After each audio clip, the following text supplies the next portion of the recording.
Estamos de volta e agora vamos falar de direito. É que o ex-presidente Michel Temer sancionou em dezembro do ano passado uma lei que regulamenta o distrato, que é a quebra do contrato de financiamento do imóvel na planta e também a resolução do contrato de compra e venda de imóveis.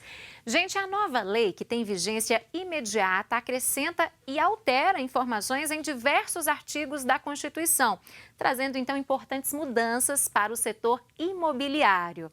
Se você precisa vender ou mesmo comprar o imóvel ou tem dúvidas, sobre os processos que envolvem aí este trâmite, este assunto, para nos ajudar a entender melhor, eu recebo agora aqui no programa o advogado João Paulo Gonçalves. João Paulo, bom dia. Bom dia. Bem-vindo aqui ao Manhã da Piedade. Obrigado. Então, mudanças que estão valendo já desde o início, do final do ano passado. Sim, no final do ano. Ainda trazem muitas dúvidas para a população na hora de assinar um contrato de compra e venda? Com certeza. Ainda há uma certa insegurança, Por mais que a lei trouxe para normatizar várias situações, ela ainda traz uma insegurança. Agora, João Paulo, para a gente falar para quem está em casa, quais são os principais cuidados? A atenção da pessoa ela deve estar voltada, focada para quais questões principais na hora da elaboração de um contrato ali de compra e venda? Primeiro é sempre estar bem assessorado por um advogado especialista, É imprescindível, É imprescindível, nesse momento. Porque sempre falo com meus clientes, Quando você vai ao médico, você precisa de um especialista, você vai procurar um especialista para aquele problema, Então, no caso, seria um advogado de direito imobiliário. Ele vai dar as orientações, ver se o contrato está cumprindo a lei, que tem uns requisitos que que a lei prevê que o contrato deve ter, um quadro de resumo, as hipóteses de rescisão, valores, correções. Então, se tiver previsto isso, e ele vai dar o respaldo e alguma coisa que for para beneficiar o adquirente, é sempre válido. Quais são as principais cláusulas abusivas que é mais comum a gente encontrar nos contratos aí no mercado? Geralmente são as multas, Multas, algumas tarifas que estão embutidas lá no meio do contrato. De certa forma, assim, são multas abusivas, uma taxa que não tem previsibilidade na lei. Então, é nesse sentido que há alguma abusividade nos contratos. Quando a gente fala em distrato imobiliário, nós estamos falando da desistência ali da compra de um imóvel antes da entrega da chave, é isso? A rescisão, o distrato, ela pode ocorrer em qualquer momento. Em qualquer momento? Qualquer momento. Pode ocorrer por descumprimento tanto da consultora como do adquirente também, por uma situação econômica, uma crise da consultora. Surgiu algum imprevisto ali? Surgiu algum imprevisto, então aí vai verificar no contrato quais são as penalidades, quais são os direitos, para que então resolva-se esse contrato através de um distrato ou rescisão. Por isso a importância do que você disse lá no início, quando começou a nossa conversa, desse contrato está bem estruturado, está tudo detalhado aí, porque se ocorrer isso depois, da pessoa querer rescindir, não ter tanto problema. Sim, então tem que ser bem detalhado, da forma que garanta tanto as obrigações e direitos para a consultora como o adquirente também. Para os dois lados, é claro, Sim, claro. Agora, falando do consumidor, quais são os direitos do consumidor na hora, por exemplo, comprei um apartamento, aconteceu alguma coisa, algum imprevisto, não vou poder mais, quero desfazer esse contrato, rescindir o contrato. Quais direitos eu tenho? Sim, a lei, ela tem uma previsão bem interessante, que é ter uma analogia ao Código de Defesa do Consumidor, que é o direito de arrependimento, Ele tem que, o direito de arrependimento também, ele está expresso na lei da seguinte forma, que esse direito ele pode ser somente exercido de qual forma? Que a aquisição seja adquirida no stand de vendas ou fora da sede da consultora, E também o comprador, adquirente, ele tem que notificar, enviar uma carta com registro para que a consultora tome ciência do arrependimento. Esse arrependimento é preclusivo, ou seja, tem um prazo de 7 dias. Se não houver esse arrependimento de 7 dias, o contrato está válido. São 7 dias úteis? 7 dias corridos? 7 dias corridos. A lei falou 7 dias corridos. 7 dias corridos. E a forma, então, é um documento, tem que estar tudo registrado. Tem que documentar. conta-se o prazo a partir da postagem dessa carta, né? Então, se postou hoje, então começa a correr esse prazo, né? O prazo dele. Se não ocorrer, aí presume-se válido o contrato. Aí, quais são os direitos nesse caso? Se ele houve algum certo pagamento, algum valor, ele tem o direito da restituição do valor eventualmente pago. Pois é, e aí é o valor total, por exemplo, deu uma entrada de um valor de 100 mil, é o valor total ele tem direito? Se ele pagou 50 mil, ou 100 mil, ou 300 mil, ele tem o direito à restituição do valor total. Isso nesses 7 dias? Nesses 7 dias, né? Há outros casos, aí tem que verificar algumas penalidades, se é descumprimento por parte da incorporadora, da construtora, ou do parte do adquirente, né? Aí tem que ser avaliado. A lei possibilita várias situações, tanto se for do caso do adquirente, ele vai receber, se for por culpa dele, ele tem uma dedução das multas, né? Se for por culpa da consultora, aí ele tem um valor lá, inclusive com atualização monetária e juros de 1%. Agora, depois desses 7 dias, como você começou a falar agora, geralmente é 100 mil reais. Eu dei uma entrada de 100 mil reais e tem um mês de existir. Geralmente, qual é o mais comum da prática de porcentagem em termos aí de valores para quem está comprando? Geralmente é em torno de 25% a 50%. 25% a 50%. Isso. É uma prática que é possível, né, e legal, né? Então, dependendo dos casos, aí tem que ver também a previsibilidade do contrato. Talvez o contrato é menor, a multa é menor, e aí a variação vai ser também de reembolso, será menor. Nos casos que a pessoa financia direto, pega um imóvel na planta, compra um imóvel na planta, paga para a construtora durante o tempo de construção e depois vai tentar um financiamento no banco. E às vezes a pessoa não fez nenhum tipo de planejamento, não consegue esse financiamento no banco. Como que fica para esse consumidor? Tem várias formas. O primeiro é pedir a rescisão. Segundo, a lei trouxe uma vantagem também, que é o seguinte: ele transferir esse contrato para outra pessoa. Ele é transferível. Então. Ele pode fazer uma cessão desde que a consultora anule nesse contrato, né, que concorde, e que essa pessoa, esse terceiro, ele tem capacidade financeira, né? Então ela pode subrrogar esse crédito, esse terceiro, né? E aí ele vai assumir o contrato, né? E não vai haver penalidade nenhuma para quem está devolvendo ou rescindindo o contrato.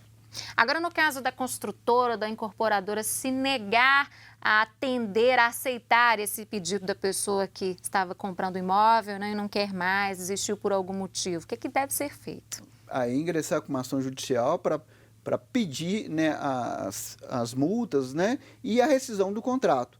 Com a lei, trouxe uma normatização das formas que tem que rescindir o contrato. O que acontecia muito? Então, havia vários julgados e com diversos entendimentos. Então, no mesmo caso, ou casos análogos, teria diversas decisões diferentes, né? Então, com a lei, normatizou e tem um roteiro, né? Claro que a justiça não é exata, né? Então pode ter entendimentos diversos. Mas há um roteiro, há uma normatização, há um caminho a se seguir através da lei.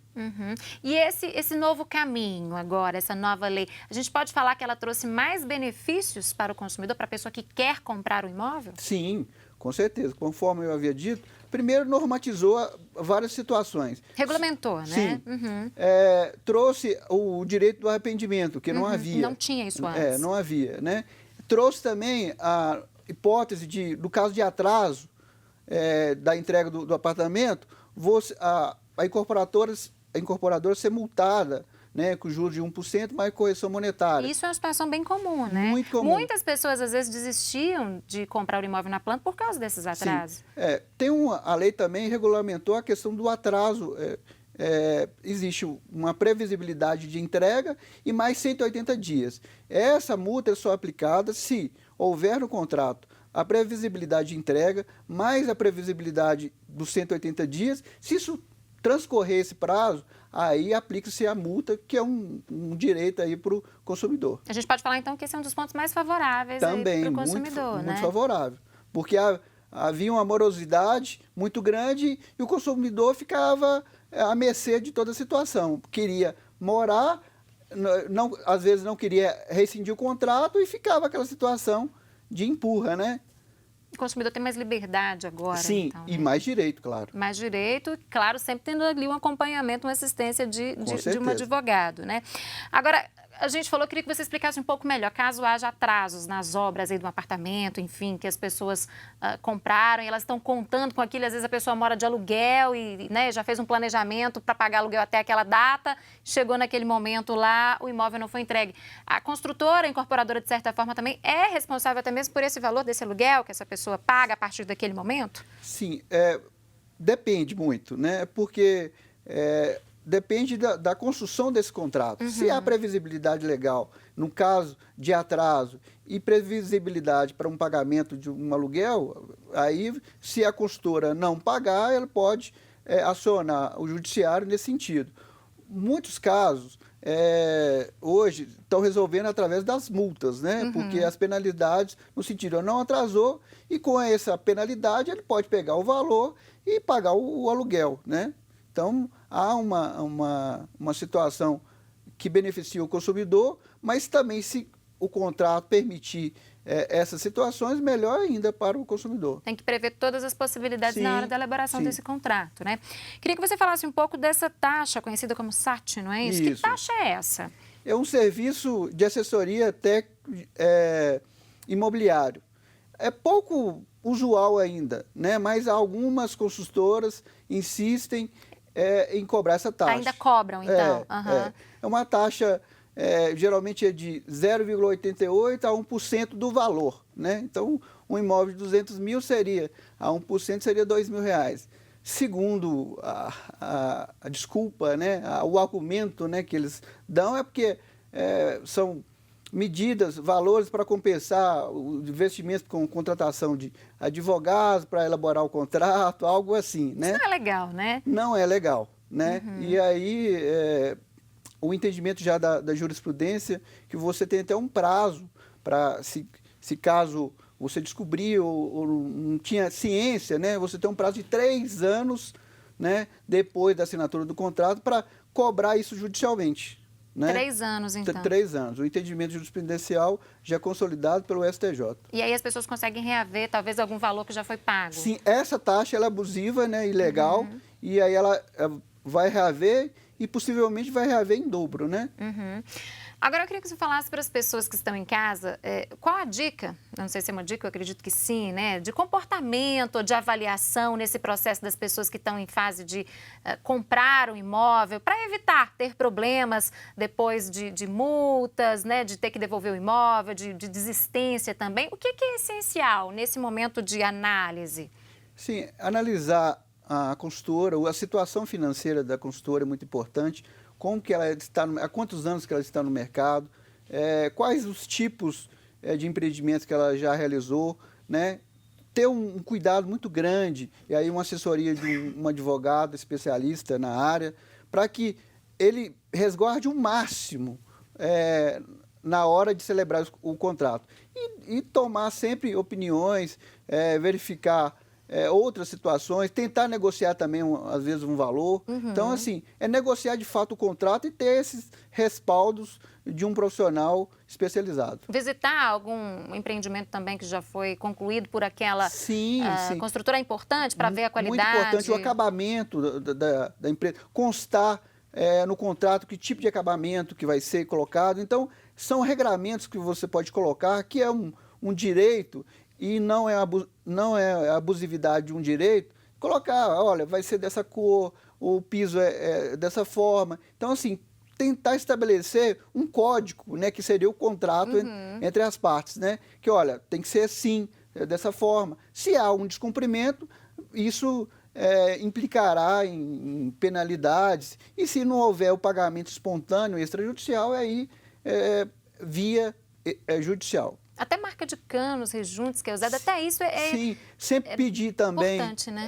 o levantamento, o levantamento topográfico, todas as plantas do empreendimento, tudo, para que, olha, até para quando for construir alguma coisa no prédio, no seu apartamento, eu sei que a rede elétrica está passando aqui, Tubulação. a tubulação. Então, assim, essas plantas são muito importantes. Então, sempre que pedir fazer um contrato desse, peça à consultora todas essas informações que ele vai utilizar ou hoje, ou amanhã, ou daqui a alguns anos, né? Ele vai precisar em algum momento da Sim, vida dele, né? com certeza. Não, isso é muito sério, porque eu vejo pessoas falando, eu comprei um imóvel na planta, tá novinho, mas eu mudei para cá e já estou tendo problema com encanamentos, com tubulações. Então é falta de observar isso aí desde o início, né? Sim. E nós estamos falando de sonhos, né, doutor? Com Dos certeza. sonhos das pessoas, que é a maioria do brasileiro quer, quem não tem ainda quer ter uma casa própria, né? Com certeza. Então tem que avaliar isso com muito cuidado. Tem que resguardar muito, porque, igual você falou, é um sonho, e o sonho é difícil ser realizado, né? Então a gente tem que buscar de forma de proteger, de blindar, no bom sentido da palavra, para que não frustre futuramente. Agora, o senhor falou que é dessa nova legislação que é uma boa notícia para o consumidor de uma forma geral, para quem quer comprar, né, o imóvel, das garantias que ele tem, né? E para o mercado imobiliário, como que esse mercado imobiliário recebeu aí essa nova legislação? Sim, recebeu de forma muito positiva, porque havia diversos entendimentos por conta de várias decisões judiciais, né? Então, houve um regramento através da lei que determinou diversas diretrizes, né, nesse sentido, para que, olha, eu tenho que pagar essa multa ou ele tem que pagar aquela multa, então há um quadro, há informações de forma sucinta, né? Sucinta não, detalhada, para que os direitos e obrigações, tanto da incorporadora como do adquirente. Bom, na prática ficou tudo mais fácil. Sim. A clareza ali, Sim. tanto por parte de quem quer vender, né, o empresário que está lá fazendo comércio, está vendendo os apartamentos, quanto por parte do consumidor também. E as pessoas têm mais segurança também, não é? Isso não traz segurança também? Claro, demais. Muita coisa que havia insegurança, até mesmo para redigir um contrato, estava pronto e não sabia a forma. Então, há um roteiro, né? Eu falo que é o quadro geral lá que é o resumo. Então, lá as partes, o índice de correção, a multa, a rescisão. Então, de uma forma resumida, isso aí é um requisito obrigatório de todos os contratos. Uhum. Não tem como depois falar que não sabia, né? Inclusive, a lei fala que se não houver esse quadro de resumo, a empresa, né, a consultora tem que sanar no prazo de 30 dias, senão a parte, o adquirente, pode até rescindir o contrato. Tá certo, João Paulo Gonçalves, agradeço muito sua vinda aqui no Manhã da Piedade. Muito obrigada pelas dicas, pelas informações e um ótimo dia. Obrigado, bom dia. E você aí do outro lado, aprendeu bastante hoje, né? Muitas novidades aí com essa regulamentação para o mercado imobiliário, né? Para você que vai comprar um imóvel. Bom, nós vamos fazer uma pequena pausa no nosso programa. Voltamos daqui a pouco com a reflexão do nosso arcebispo metropolitano. Não saia daí.